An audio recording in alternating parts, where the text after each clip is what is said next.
Praise the lord, హల్లెలూయా. దేవుని పరిశుద్ధమైన నామానికి స్తుతి కలుగునుగాక.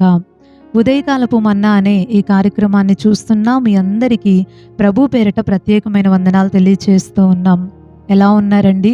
దేవుని మహాగొప్ప కృపలో మనందరం కూడా క్షేమంగా సజీవంగా ఉండటానికి దేవుడు మనకెంతో సహాయం చేశాడు. దేవునికి స్తోత్రం, హల్లెలూయా. పరిశుద్ధ గ్రంథంలో నుంచి ఒక వాక్య భాగాన్ని మనం ధ్యానం చేసుకుందాం.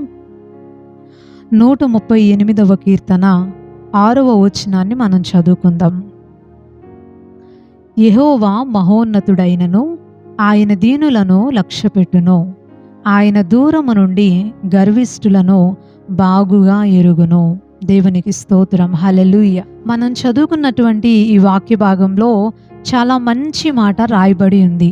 ఏంటది అంటే యెహోవా లక్ష్యపెట్టును అని. లక్ష్యపెట్టును అంటే పట్టించుకుంటాడు, శ్రద్ధ చూపిస్తున్నాడు అని అర్థం. దేవునికి స్తోత్రం, హల్లెలూయా.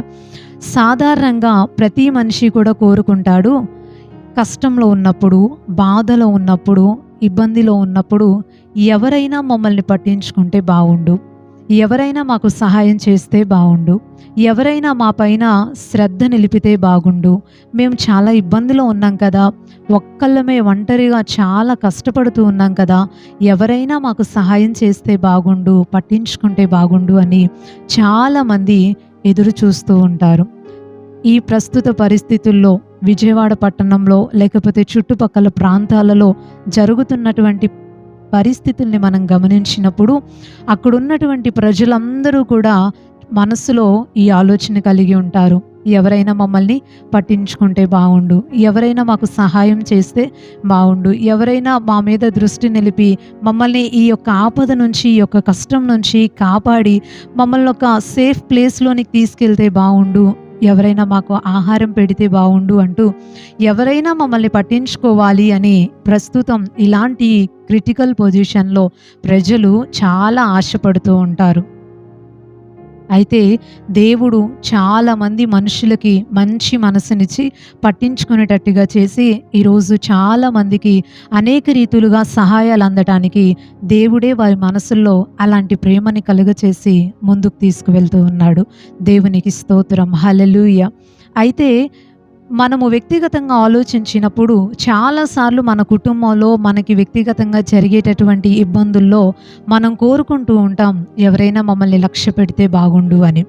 అయితే ఈరోజు ఈ ఉదయకాల సమయం ఎవరైనా ఇలాంటి ఆలోచనతో ఉన్నట్లయితే పరిశుద్ధాత్మ దేవుడు తన వాక్యం ద్వారా మనకి తెలియచేస్తున్న విషయం ఏంటి అంటే దేవుడు మనల్ని లక్ష్య పెడతాడట. దేవునికి స్తోత్రం, హల్లెలూయా. కొన్నిసార్లు మనుషులు సహాయం చేయాలి అనుకున్నా చేయలేని పరిస్థితి ఉండొచ్చు.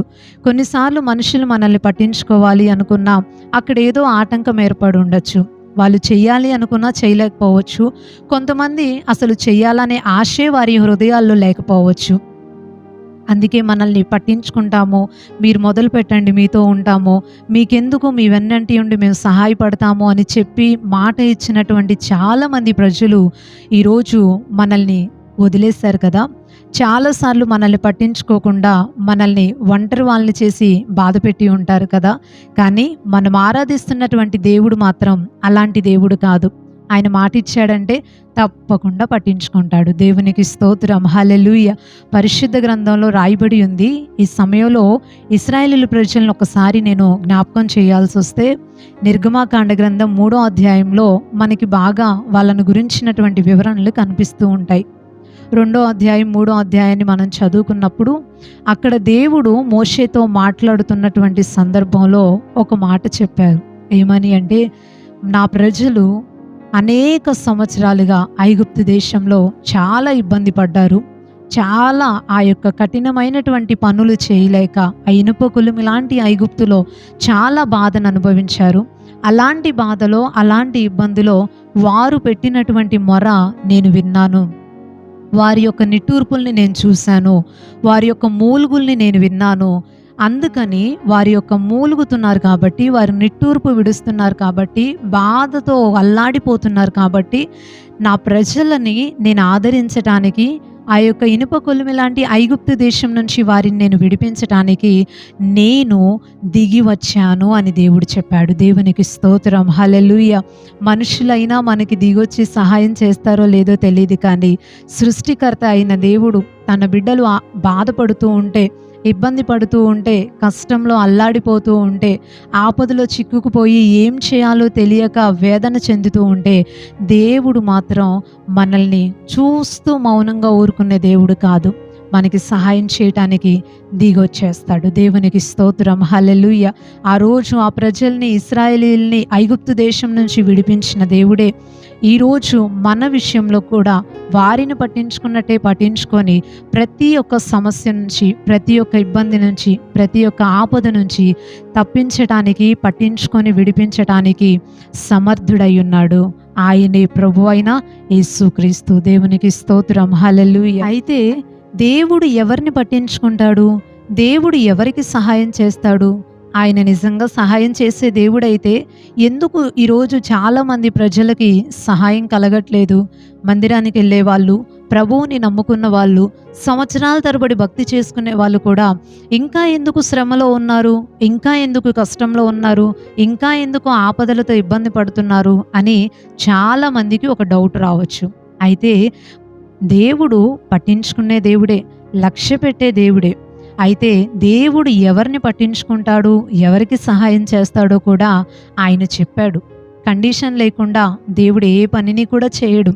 ఆయన ఎవరిని పట్టించుకుంటాడు అంటే మనం చదువుకున్న వచనంలోనే రాయబడి ఉంది, యెహోవా మహోన్నతుడైనను ఆయన దీనులని లక్ష్యపెట్టును అని. హల్లెలూయా. ఎవరిని దేవుడు పట్టించుకుంటాడు, ఎవరికి సహాయం చేస్తాడు, ఎవరిపైన శ్రద్ధ నిలుపుతాడు అంటే ఎవరైతే దీనులుగా ఉంటారో వారికే దేవుడు సహాయం చేస్తాడట. మిగతా వారికి చేయడా అంటే చేయడండి. అందుకే 2వ లైన్లో కూడా రాస్తుంది, ఆయన దూరము నుండి గర్విష్ఠుల్ని బాగా ఎరుగును అని. అంటే ఎవరైతే దీనత్వం లేకుండా గర్వంతో ఉంటారో, అహంకారంతో ఉంటారో, నాకేంటి, నాకేం పర్వాలేదు, నేను ఏదైనా చేసుకోగలను, నాకు సామర్థ్యం ఉంది, నాకు శక్తి ఉంది, నాకు బలం ఉంది, నాకు డబ్బులున్నాయి, నాకు ఆస్తిపాస్తులున్నాయి, నాకు వెండి బంగారాలున్నాయి, నాకేంటి, నాకేం తక్కువ అనేటటువంటి ఆలోచన కలిగిన వాళ్ళు గర్వంతో ఉంటారు. కాబట్టి వాళ్ళని దేవుడు దూరం నుండి చూస్తూ ఉంటాడంట. దూరం నుండి బాగుగా ఎరుగును అని రాయబడి ఉంది వాక్యంలో. దూరం నుంచి చూస్తాడు, దగ్గరికి రాడు, లక్ష్య పెట్టడు, సహాయము చేయడు. ఎవరికి సహాయం చేస్తాడంటే దీనులకే సహాయం చేస్తాడు. ఈరోజు చాలామంది దేవుని సహాయాన్ని పొందుకోలేకపోవటానికి కారణం ఏంటి అంటే, ఒక స్థితిలోనికి వచ్చిన తరువాత, దేవుడు ఆశీర్వదించిన తరువాత, దేవుడు కావలసినవన్నీ అనుగ్రహించిన తరువాత వారి యొక్క భక్తి తగ్గిపోతూ ఉంటుంది, వారి యొక్క దీనత్వం తగ్గిపోతూ ఉంటుంది. ఏమీ లేనప్పుడు ఎంత దీనంగా తగ్గించుకొని ప్రభువు దగ్గర మనం ఉంటామో, దేవుడు కొంత ఆశీర్వదించిన తర్వాత ఆ దీనత్వం అంతా కూడా మనలో నుంచి వెళ్ళిపోతూ ఉంటుంది. గర్వంగా అయిపోతాం.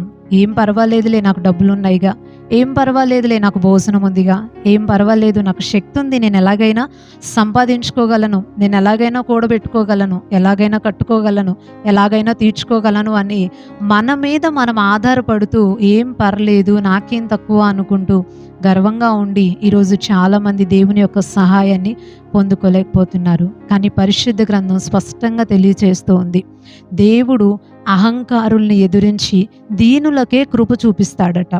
ఎంత దీనంగా ఉంటే అంత కృప కలిగిద్ది, ఎంత తగ్గించుకుంటే అంత హెచ్చించబడతాం, మనం హెచ్చించుకుంటే తగ్గించబడతాం. తెలిసిన మాటలే కదా.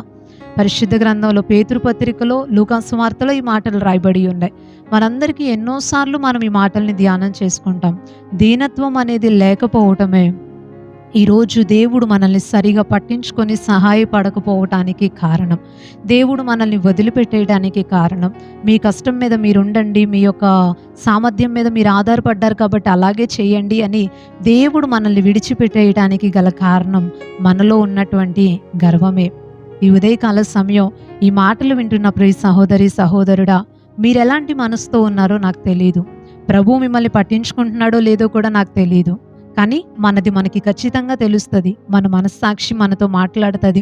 ఒకవేళ దేవుడు పట్టించుకోకపోవటానికి ఒకవేళ మన గర్వమే కనుక కారణమైనట్లయితే దేవుడు మనల్ని ఆశీర్వదించిన విధానమే కనుక కారణమైనట్లయితే ఒక్కసారి దాన్ని మనలో నుంచి తీసేసుకొని దీనమైన హృదయంతో తగ్గింపుతో మనం కనుక ఉంటే దేవుడు మనల్ని ఖచ్చితంగా పట్టించుకుంటాడు, ఆశీర్వదిస్తాడు, సహాయం చేస్తాడు. యెషయా గ్రంథంలో ఒక మంచి మాట రాయబడి ఉంటుంది.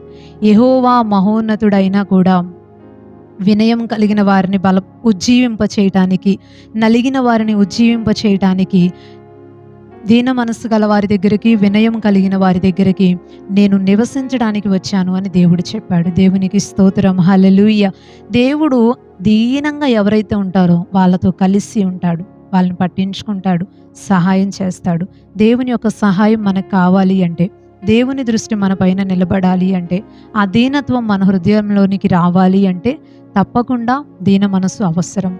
దీన మనస్సు కలిగి ఉందాం. తప్పకుండా దేవుని యొక్క ఆశీర్వాదాలని, ఆయన సహాయాన్ని మనందరం కూడా పొందుకుందాం. ఈ కొద్ది మాటలు దేవుడు దీవించునుగాక. ఆమెన్. ఒక చిన్న ప్రార్థన చేసుకుందాం. పరిశుద్ధుడు అయిన తండ్రి, ప్రేమ కలిగిన ప్రభువా, ఈ ఉదయకాలాన్ని బట్టి మిమ్మల్ని స్తుతిస్తూ ఉన్నాం. నీ లేఖనాల్లో నుంచి ఒక చక్కని విషయాన్ని తెలియపరిచినందుకు నీకు వందనాలయ్యా. మీరు పట్టించుకునే దేవుడివి, లక్ష్య పెట్టే దేవుడివి.